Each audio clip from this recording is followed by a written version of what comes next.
So, Yeah. Yeah.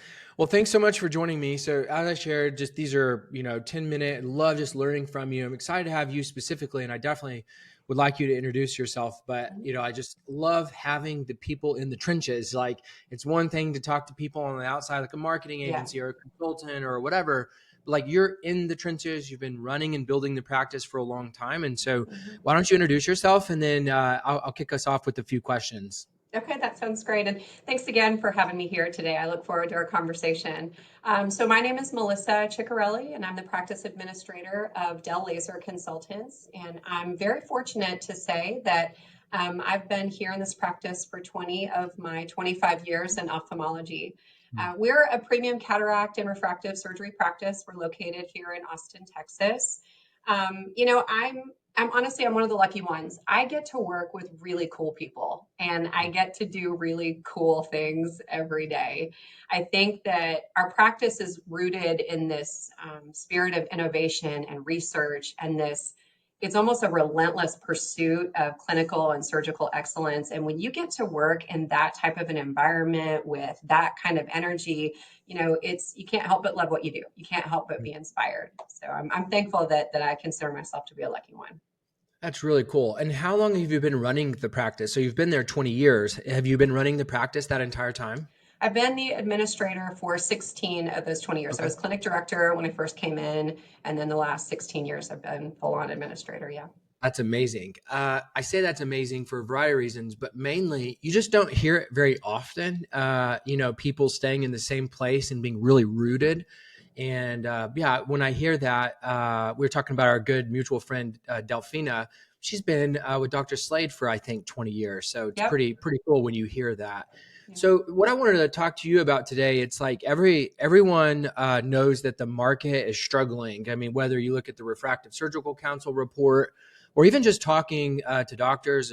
I was talking to Dr. Slade a few weeks back, and he was kind of sharing with me the history of LASIK volume and refractive volume in general. And then I was talking to a doctor in Nashville, and his volume's down. It's just like everywhere you look, it seems like for the most part the market is struggling. So this surely isn't the first time the market has struggled. And so, from your perspective, how do you try to lead your team, and what do you specifically do at your practice when you are in a lull or a hard season or the market's tough or whatever? Like, what's your mindset and like what's your philosophy of approaching kind of those tough seasons that maybe we're in right now? Yeah, yeah, for sure. My mantra is don't panic.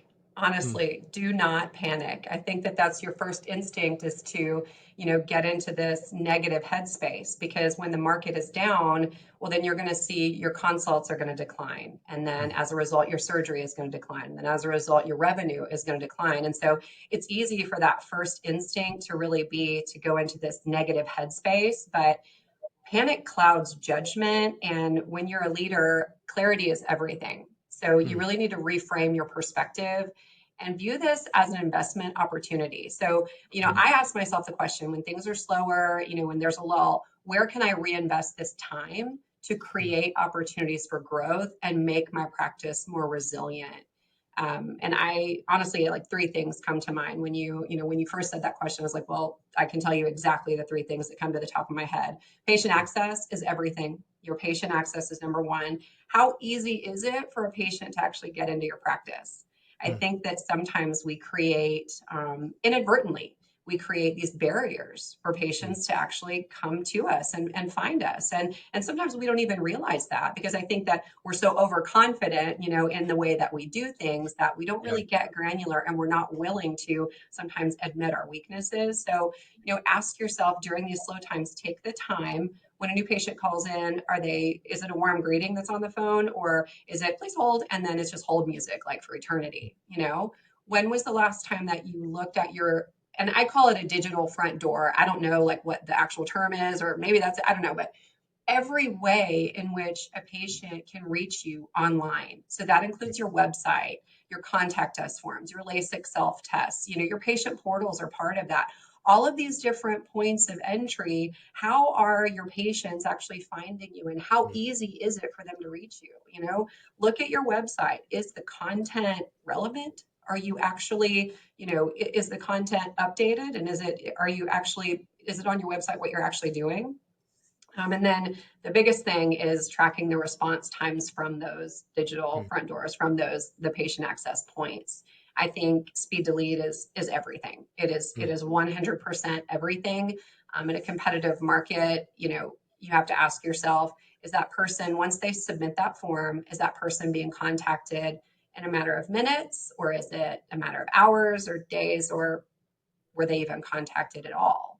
That mm, first touch point is really what sets the tone for the patient experience. And in my opinion, it can absolutely be the difference between winning and mm. losing a patient. So patient Wow. access is everything. Number two, I would say, is reevaluate your marketing and your message. I will be perfectly honest, when you see your revenue slump and when you see your consults, decrease, your first instinct is just to sacrifice your marketing budget. That's Mm, what most people do, because that's just a quick and easy way to cut expenses. And I hear that and I understand that, but at the same time, you have to realize that marketing is what actually drives the future growth of your practice. mm, Patients have to know where you are. They have to know what services you provide. They have to be able to reach you. So if you sacrifice your marketing budget, then you're sacrificing opportunities for future practice growth. So mm, audit your campaigns. What are your marketing campaigns that you have out right now? Which ones are driving traffic and which ones are driving good quality leads? And then look at the conversion rates for each of mm, those campaigns that are out there. And maybe you need to reallocate some of the funds. Um, I would say as well, in my practice, what we're doing currently is taking this time to actually develop more content. I've got video mm. shoots scheduled, grabbing the doctor, go into the room, just shoot a quick video. You have the time, so do those things now. And then most importantly, look at your follow-up processes. Mm. So you've evaluated your marketing campaigns, you've audited everything, you've looked at your conversion rates. Now, what about your follow-up processes? If you're not following up on those leads that you're creating, well, then you're throwing money away. If your follow up is inconsistent, if your follow up is slow, or if the tone of your follow up is wrong, you're going to it's literally, you're throwing money out the window. So look Mm, at all of those things too.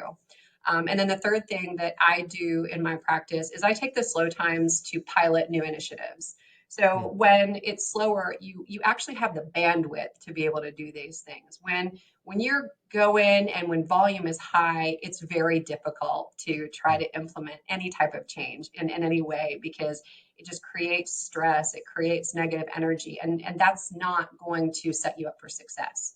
So when you take this time that you have now to invest it in your practice, maybe you've been considering doing self-scheduling on your website. Okay, that's great. So take the time to actually develop those self-scheduling templates. What are you going to schedule? What are you going to allow to schedule? Look at your KPIs so that you have your baseline for your no-show and your cancellation rates, and that way you can understand, where you are and what you're willing to see when you're dialing up or dialing back on that self-scheduling. So you can kind of pilot that out and test it out. Or maybe you want to implement AI for your online leads management. I do that and I think it's amazing, but it takes time to set all those things up. AI only works very, very well when you take the time to train it. And so develop those knowledge bases and develop those scripts and test out those scenarios. I think at the end of the day, the bottom line is that slow seasons, don't view it as a setback. Mm. Honestly, slow seasons should be viewed as an opportunity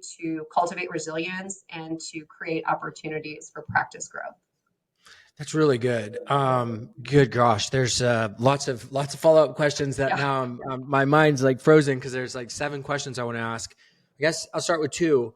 How does your team respond to slow seasons? Like, do they even feel it, or if they do, how do they respond to it? Do they get excited about some of the things you just talked about?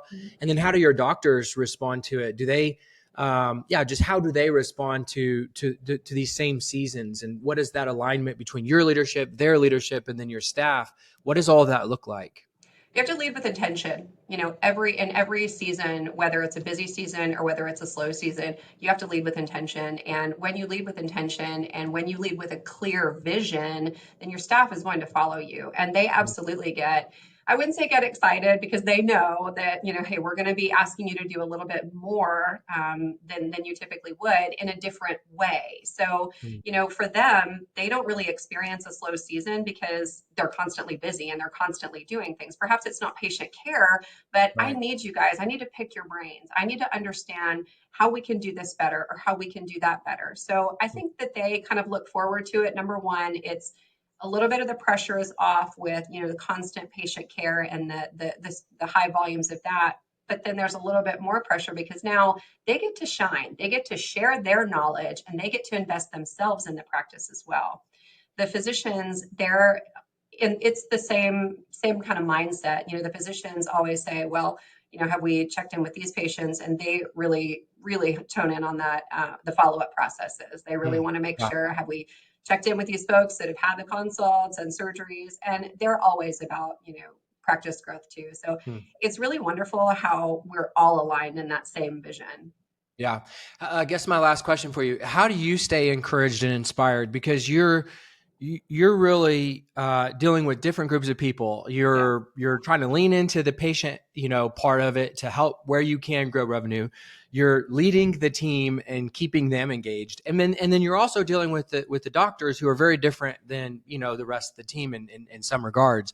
So how do you, specifically being caught in the middle of all those things, how do you stay encouraged and kind of motivated and inspired, to lead all those different moving parts? I see the outcomes of the way that we deliver care. I Hmm. see the patients and I see what we're able to do for these patients. And I know that our mission is, we're giving these patients back something that they had. Let's say a patient in their 20s had laser vision correction and they had this amazing surgery. And now, they're in their 60s and 70s and they're like, oh my gosh, or their 40s or 50s, and oh my gosh, Yeah. I've got a cataract. And, so we're giving them back this amazing gift of sight. Or we have these people come in and their prescription is like a -11, -12, and we're doing these amazing vision correction procedures on them, and we're giving them this gift of Hmm. sight. And for me, I love that.